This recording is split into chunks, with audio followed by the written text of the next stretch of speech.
Whereabouts were you born? I was born in Lucknow in India, in the United Provinces, now known as Uttar Pradesh. But I know nothing about it because as a baby of 9 months, my dad and my mother migrated to Australia. And I came as a little boy and I've got pictures of myself on the beach, in the park at that age, with a little nappy. Right. Yeah. And So I'm a landed Australian actually. yeah. Yeah. And when did you go back to India then? Or No, what happened was the depression was setting in and Australia had no jobs. oh, I And see. they were very definite that if you are from outside, whether you're white, blue, yellow, pink, no job for you. So my dad was stuck, no money, no job. He said, we have to go back to India, he told my mother. My mother said, no. He said, I have to, I can't get a job, you can't get a job. So he came back. So, Now going back to partition, yeah, once to the Raj, when the British left, yeah. they left before partition, didn't they? They left on partition.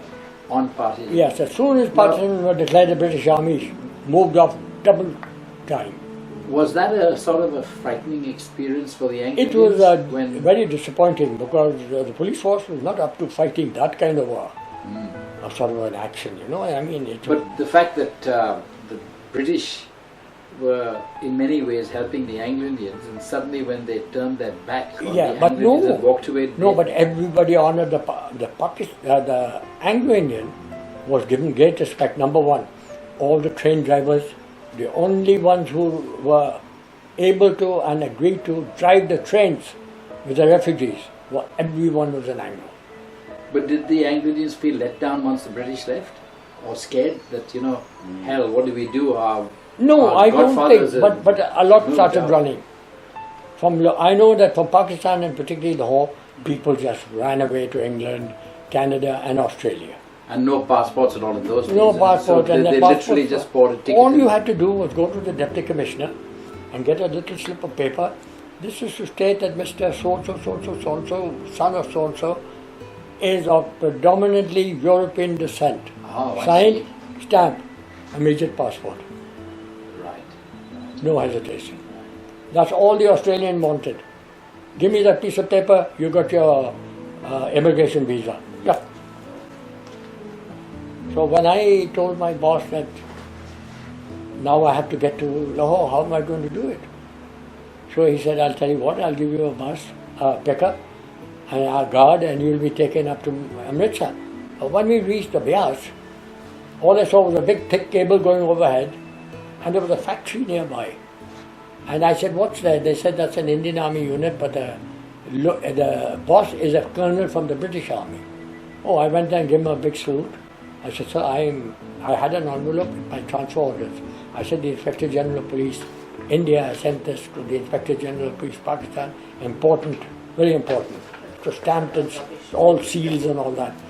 So he said, yes, I'll help you. Why not? He said, Subhada Saab, take the sergeant and cross the river. So they took us a little platform with a roller and sat me on it, and we crossed this raging river, On a sort of a feet above it. flying fox. Or Yeah, flying- yeah, flying fox. right across. It took me the whole day, from morning till late at night. And I got to Amritsar. There was an Anglo guy who was there. I've forgotten his name now. He had a Hindu wife, beautiful woman. So I went to her, I said, my name is Niblett, your husband, I think. She said, don't worry, he sent a man. I've got your room ready, don't worry. I'll get you your dinner. Oh, she was too good. So I had dinner and all, then I went to sleep. I got up in the morning, I said, now how do I get to Pakistan? It's 50 miles, and there's no transport. There are barriers all over. So I looked right from the gate and I saw a van, and what do I see but Civil and Military Gazette, Lahore, coming. So I said, hey, I looked, Peter Buck, one of my classmates. He was driving the van. I said, hey, Peter. He said, hey, Nib, what are you doing here? I said, don't ask. Bit of filthy language, of course. Yeah, I probably. So he said, where are you going? I said, Lahore. He said, what the hell are you waiting for? Bring your stuff. So I said cheerio to her, put all my stuff in, went, we got to the border. He says, Captain, Sikh captain came up. I said, yes. I gave him a big salute. He said, he gave me a salute. I said, sir, I'm on important duty from the Inspector General to Inspector General. Here's the envelope. He said, looks official, all right. Okay. Phatak uthao. Up it went. I was in Pakistan. Yeah. When, at that time, there were a lot of Britishers who were in the Pakistan and who were in the police. Oh, yes. Then the Britishers, did most of them leave before partition? No. A year before? No, we had a lot of them stayed on for quite a while. They stayed on for quite a while. Quite a while. And then finally they said... Yeah, then finally they called it a Okay. day. It wasn't a sudden exodus. No. They handed over in the proper way. Okay. Yeah. And they were allowed to just... They were given every honor. They were treated very well. Right. They were treated truly well. Like there was a guy known as Shaya Badmash in Lahore. Nobody would touch that man. He had a house like a palace, like a fort, with huge doors, those big studded doors you see in these films. His house was like that. And the back of the house was onto a big, deep pond. So there was only one approach from the front. So the Inspector General, the DIG of Lahore said, Mr. Niblett, I want you to do a job. I wonder if you will be able to do it. I said, sir, I'm not a coolie with a uniform. This uniform is a police uniform. I said, why wouldn't I be able to do it? What's the job? He said, well, okay, since you think you can do it, I want you to bring in Shaya's 2 sons because I want to question them about something. I said, that's it? He said, yeah. I went out. I got 2 riflemen. My driver, he had a pistol, I had a pistol. That was it. Went to his house. I said, hit the door with the butt of a rifle. So bang, bang, bang. So he called out from inside, Kya hai? What's it? What do you want? So I said, it's your dad here. Tumhara baap. So he said, Mera baap? Main abhi aaya. He opened the door and stepped out and he saw me and he stopped dead. Salam saab. I said, salam. He said, koi hukam? I said, हाँ आपके 2 बेटे मैं अपने साथ ले जाना चाहता हूँ SSP साहब उनसे बात करेंगे SSP will speak to them. He looked at me, can you give me 5 minutes? I said, sure. He went in, out came these handsome 2 young men, 6-footers, lovely boys. They slammed me and said, साहब जो हुक्म. I said, jeep में बैठो. Quietly sat down. I went to the Kotwali Thana, the Pig Thana, which is close by. I called the DSP. I said, if any man lays a finger on these 2 boys, I'll have your guts for garters. I said, मैं तुम्हें ऐसे उल्लू बनाऊंगा. I abused him. I said, touch them and you'll answer. He said, Saab, nothing will happen to them. They sat them down, gave them tea. I went to SSP's office. I gave him a suit. He looked at me, so quickly you came back, huh? Nothing. I said, what are you talking about? So he said, those boys. I said, they're sitting in the Thana waiting for you. I said, that was no problem. I thought you were going to ask me to do something hard. I was very funny with him. He must have thought there'd be some sort of a conflict. No, I gave him a hell. I mean, I was sarcastic with him. I said, what do you think I am, sir? A coolie? I said, I'm a district SP Lahore. I can take anybody and do what I like. But I'm not a Punjabi. And that's not my style. He was offended, but he couldn't say much. Your photograph, the still photograph, you had some decorations. Yeah. Can you elaborate on that and tell us what they were, how you achieved them? Yeah.